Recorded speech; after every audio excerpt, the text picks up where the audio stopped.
بسم اللہ الرحمن الرحیم۔ یاد کرنا، اللہ کی نعمتوں کو یاد کرنا، اس کا ذکر کرنا۔ اللہ تعالیٰ نے جا بجا قرآن کریم میں ارشاد فرمایا کہ میری نعمتوں کا ذکر کرو، شکر کرو اور یاد رکھو۔ اس کائنات انسانی پر اللہ رب العزت نے بے حد و بے حساب احسانات و انعامات فرمائے، انسان پر بے پایہ نوازشات اور مہربانیاں کی۔ یہ سلسلہ ابدالآباد تک جاری ساری رہے گا۔ ذات باری تعالیٰ نے ہمیں لاتعداد نعمتوں سے نوازا، جن میں سے ہر نعمت دوسری سے بڑھ کر ہے، لیکن اس نے کبھی کسی نعمت پر احسان نہیں جتلایا، بلکہ یہی فرمایا کہ یاد رکھو اور میں نے جو تمہیں نعمتیں دی ہیں ان کو یاد کیا کرو اور ذکر کیا کرو، یعنی ذکر کا مطلب ہے یاد رکھنا اور شکر ادا کرو۔ اللہ تعالیٰ نے ہمیں لذت و توانائی سے بھرپور طرح طرح کے کھانے بھی عطا کیے، مگر اس پر بھی کوئی احسان نہیں جتلایا۔ پینے کے لیے خوش ذائقہ مختلف مشروبات دیے، دن رات کا ایک ایسا نظام الاوقات دیا جو سکون و آرام فراہم کرنے کے ساتھ ساتھ ہماری ضروریات زندگی کی کفالت کرتا ہے۔ سمندروں، پہاڑوں، خلاؤں کو ہمارے لیے مسخر کر دیا، ہمیں اشرف المخلوقات بنایا، ہمارے سروں پر بزرگی اور عظمت کا تاج رکھا، والدین، بہن بھائی، اولاد جیسی نعمتوں سے نوازا، عالم انفس آفاق کو اپنی ایسی عطاؤں اور نوازشوں سے فیض یاب کیا کہ ہم ان کا ادراک بھی کرنے سے قاصر ہیں۔ لیکن ان سب کے باوجود اس نے بطور خاص ایک بھی نعمت کا احسان نہیں جتلایا کہ وہ رب العالمین ہونے کے اعتبار سے بلا تمیز مومن کافر سب پر یکساں مہربان ہے، یکساں شفیق ہے۔ اس کا دامن عاطفت ہر ایک کو اپنے سایہ رحمت میں لیے ہوئے ہے۔ لیکن ایک نعمت ایسی تھی کہ خدائے بزرگ و برتر نے جب اسے اپنے حریمے کی بریائی سے نوح انسانی کی طرف بھیجا تو پوری کائنات نعمت میں صرف اس پر اپنا احسان جتلایا اور اس کا اظہار بھی عام پیرائے میں نہیں کیا، بلکہ اہل ایمان کو اس کا احساس دلایا۔ مومنین سے رب نے خطاب کر کے ارشاد فرمایا، لَقَدْ مَنَّ اللَّهُ عَلَى الْمُؤْمِنِينَ اِذْ بَعَثَ فِيهِمْ رَسُولًا مِّنْ أَنفُسِهِمْ کہ بے شک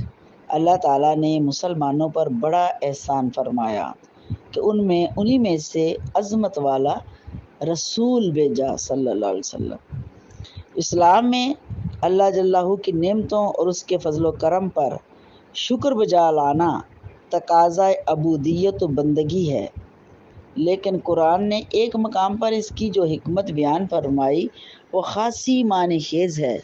ارشاد فرمایا، لَإِن شَكَرْتُمْ لَأَزِيدَنَّكُمْ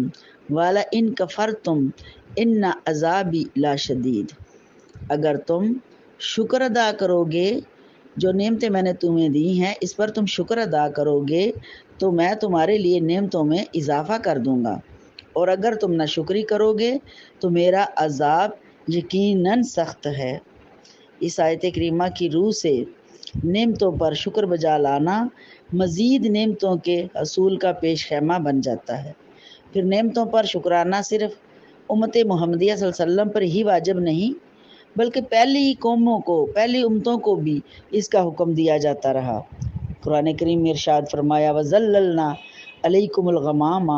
وَأَنزَلْنَا عَلَيْكُمُ الْمَنَّ وَالسَّلْوَىٰ اور یاد کرو جب تم فرعون کے غرق ہونے کے بعد شام کو روانہ ہوئے اور وادی طیہ میں سرگرداں پھر رہے تھے تو ہم نے تم پر بادلوں کا سائبان تن دیا اور ہم نے تم پر منسلوا اتار دیا۔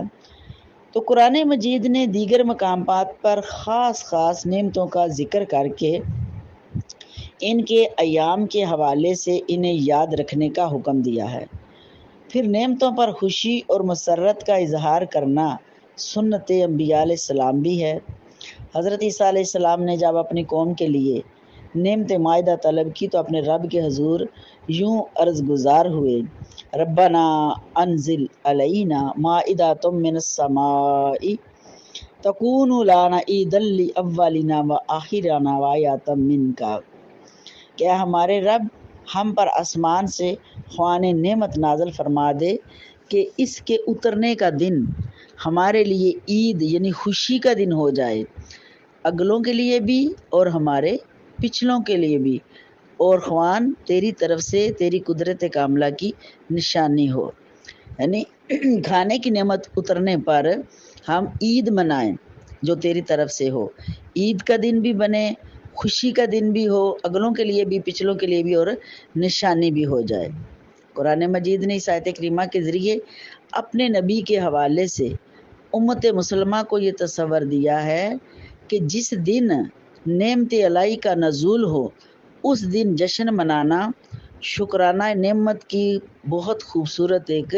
صورت ہے، بہت خوبصورت طریقہ ہے کہ جس دن اللہ تعالیٰ نے آپ کو یہ نعمت عطا کی ہے تو اس دن تم لوگ اس کو اور بھی یاد کرو اور بھی جشن مناؤ اس کا، کہ اللہ تعالیٰ کی کسی نعمت پر شکر بجا لانے کا ایک معروف طریقہ یہ بھی ہے کہ انسان حصول نعمت پر خوشی کا اظہار کرنے کے ساتھ اس کا دوسروں کے سامنے ذکر بھی کرتا رہے کہ یہ شکرانہ نعمت کی ایک صورت ہے، اور ایسا کرنا قرآن کریم کی اس ارشاد کے مطابق ہے کہ اما بنعمت ربک فحدث، اپنے رب کی نعمتوں کا خوب تذکرہ کرو۔ اپنے رب کی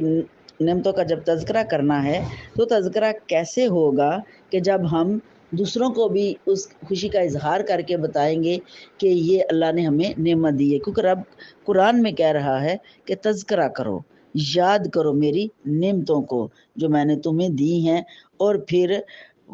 اما بنعمت ربک فحدث، کہ اس کا تذکرہ کرنا یا چرچا کرنا، اس سے لوگوں کو پتہ چلے کہ یہ کوئی خاص موقع ہے کہ جس پر اللہ نے خاص نعمت عطا کی ہے، جس کا اظہار مومنین اس طرح سے کر رہے ہیں۔ تو اللہ تعالیٰ اپنے حبیب مکرم صلی اللہ علیہ وسلم کے طفیل ہمیں اللہ تعالیٰ کی نعمتوں پر شکر ادا کرنے کی توفیق عطا فرمائے، اور سب سے بڑی نعمت، عظیم نعمت جس پر رب کریم نے احسان جتایا ہے، وہ نعمت، وہ